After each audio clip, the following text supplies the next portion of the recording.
Why do I need to let go of anger and resentment? The first thing I want you to understand is that letting go of anger is not something you do for the person who hurt you. You do it for yourself. When someone hurts you, they cause pain. That pain is real. Maybe they lied to you, betrayed your trust, manipulated you, used your kindness, or treated you unfairly. What they did was wrong, and you do not have to pretend otherwise. But here is the problem.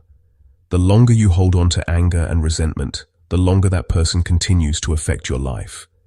Even when they are not around, they are still living in your mind. You keep thinking about what happened. You keep replaying the conversations. You keep remembering the hurt. You keep carrying the emotional weight. And eventually, the anger that was supposed to punish them starts hurting you instead. It steals your peace. It steals your joy. It steals your ability to enjoy the present moment. That is why you need to forgive them to free yourself from the burden of anger and resentment. When you forgive them, you are saying, I refuse to carry this pain any longer. I choose to let go of the burden and move forward with my life. Not because what happened was acceptable, not because the person deserves it, but because your peace is too valuable to lose. Please remember, forgiveness is not the same as trust. Many people confuse these two things. They think that if they forgive someone, they must immediately allow that person back into their life. That is not true. Trust is earned through consistent actions. If someone repeatedly lies to you, why would you keep trusting their words?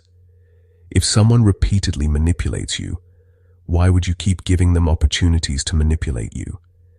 If someone repeatedly hurts you, why would you keep placing yourself in situations where they can hurt you again?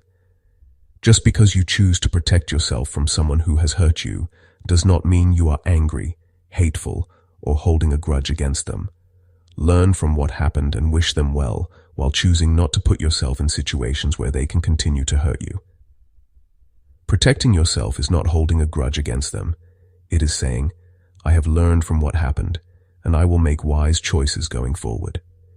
You can forgive someone and still choose healthy boundaries to protect yourself. You can forgive people and still walk away from their negativity. You can release the hatred without removing or forgetting the lesson you learned from past hurt. You can let go of the resentment without forgetting what happened. You can wish them well without giving them access to your life. You can forgive them and still have boundaries. In fact, healthy boundaries are often a sign that you have learned from the experience. Think about it this way. If touching a hot stove burns your hand, you do not hate the stove. You simply learn not to touch it again. The same principle applies to people. You do not need to spend your life hating them, but you also do not need to keep exposing yourself to the same harmful behavior. What I want you to remember is this. Real forgiveness says, I will not seek revenge. Real wisdom says, I will not ignore reality. Real self-respect says, I deserve peace. And real boundaries say, I will not allow repeated harm. The goal is not to become cold, hard, or suspicious of everyone. The goal is to become free. Free from bitterness. Free from anger. Free from the need to constantly think about what happened. At the same time, you become wiser about who you trust and who you allow close to your heart. So why do you need to let go of anger and resentment while still protecting yourself? Because carrying anger keeps you emotionally tied to the past, while protecting yourself helps you build a healthier future. Let go of the anger because you deserve peace. Keep the boundary because you deserve protection. That is what real forgiveness looks like. It is not weakness, it is self-respect, wisdom, healing, and inner peace working together.